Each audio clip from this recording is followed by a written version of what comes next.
¿Qué tal, compañeros? Muy buenas tardes. Mi nombre es Cristian Ramírez González y el día de hoy vamos a hablar un poco de las ecuaciones de Maxwell. ¿Cómo es su interpretación? ¿Qué son las ecuaciones de Maxwell y en qué las podemos aplicar? Este es mi proyecto. Bueno, comencemos diciendo que las cuatro ecuaciones de Maxwell en realidad son una recopilación de leyes experimentales que fue juntando alrededor de los años y pronto se convirtieron en solo cuatro. Una de estas leyes fue la, la ley de Gauss. Eh, para esta ley tenemos, bueno, para esta primera ecuación tenemos que una integral sobre una superficie S de E por diferencial de S. Y como es una superficie, tiene que ser cerrada. Esto nos daría que es igual a Q sobre epsilon cero.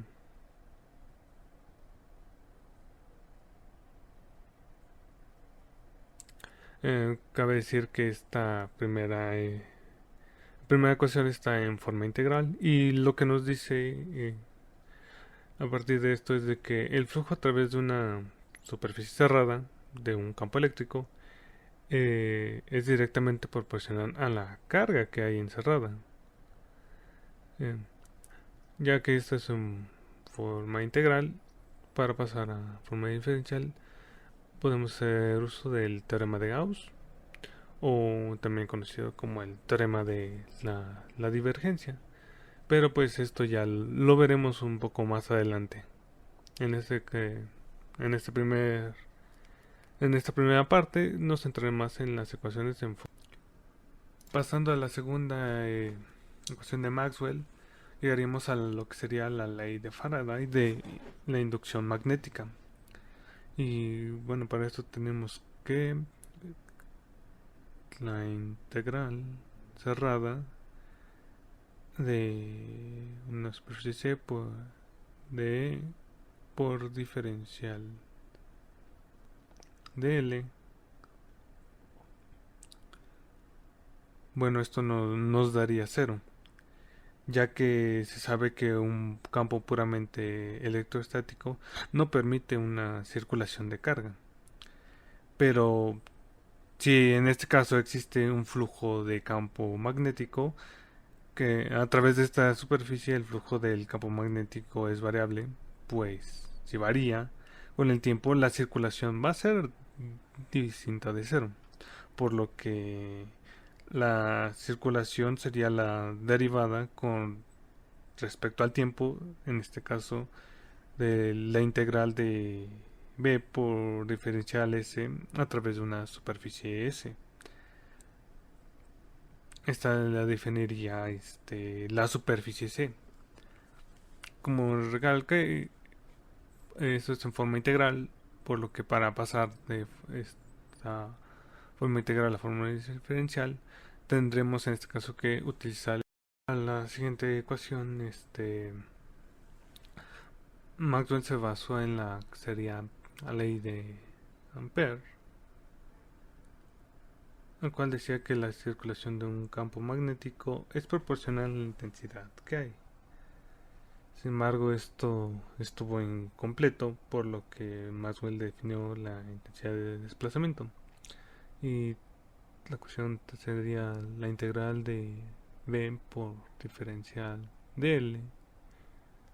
Esto sería directamente proporcional a mu 0 por la intensidad más epsilon 0 por mu 0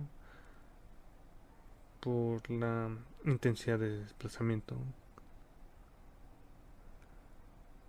de la derivada parcial con respecto al tiempo por diferencial de S. Bueno, como ya lo mencioné, Maxwell tuvo que definir la intensidad de desplazamiento y añadiendo los términos de epsilon sub 0 y mu sub 0, por lo que para definir esta intensidad lo definió como lo que sería el flujo de la superficie de la derivada parcial con respecto al tiempo del campo eléctrico. Básicamente sería esto, agregando estos términos y por fin completando algo que ya se tenía mucho tiempo sin. Bueno, por último, tenemos la última ecuación, que sería la integral de una superficie cerrada de B por diferencial de S. Esto sería igual a cero. Esto es básicamente, ya que no sabemos que existan monopolos magnéticos, por lo que las líneas que entran en un campo magnético serían las mismas que salen. Esto hasta que se nos comentó que ya se hicieron experimentos que permiten por unos segundos que haya un monopolo, pero pues hasta ser más, pues esto es lo que hay. Y para pasarla de forma integral a forma inicial, usaríamos el teorema de la divergencia. Bueno, ahora veremos las ecuaciones de Maxwell de manera diferencial, empezando con las que están relacionadas a la ley de Gauss. Para esto serían dos, una que se relaciona al campo eléctrico y otra que se relaciona al campo magnético. Comenzando con la del campo magnético, la ecuación de Maxwell nos dice que cualquier divergencia del campo magnético en el punto que sea va a dar cero. ¿Qué significa esto? Que si nosotros tenemos, por ejemplo, un imán, sus líneas de campo irán de positivo a negativo y se cerrarán. No se irán a ningún otro lado, no harán nada más. Simplemente se cierra y esa es la razón por la que esta ecuación nos da cero. Para la ecuación para campo eléctrico, esta ecuación relaciona la divergencia del campo eléctrico con la densidad de carga eléctrica en cada punto del espacio, de manera que el campo eléctrico diverge en cargas positivas y converge en las cargas negativas. ¿Cómo lo podemos interpretar? Esto nos dice que las líneas van de las cargas positivas a las cargas negativas.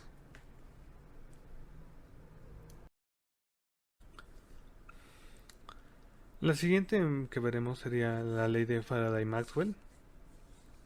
Esta ecuación llega a relacionar el rotacional de un campo eléctrico, o sea, la tendencia de un campo, es decir, un rotacional alrededor de un punto, con la variación temporal del campo magnético. ¿Cómo interpretamos esto? Que un campo magnético variable llega a inducir a un campo eléctrico circular. Eso es a grandes rasgos. La que seguiría, y para terminar, sería la ley de Ampère-Maxwell, donde esta ecuación relaciona el campo magnético con sus fuentes, por lo que el rotacional va a depender de la densidad de corriente eléctrica y de la variación temporal del campo eléctrico. ¿Cómo podemos interpretar esto? Podemos decir que un campo magnético es producido por una corriente eléctrica y también por un campo eléctrico que va a variar con el tiempo. Mientras eso sea así, tendremos un campo magnético. Visto lo anterior, algunas aplicaciones que tienen las ecuaciones de Maxwell en la vida diaria, por decir algunos, serían las antenas, que en este caso se utiliza para la emisión y la recepción de ondas electromagnéticas. Dentro de las telecomunicaciones también es muy usada, ya que se necesitan para la transmisión y recepción de señales, más que nada. En este caso serían sonidos, imágenes, cualquier tipo de comunicación a cierta distancia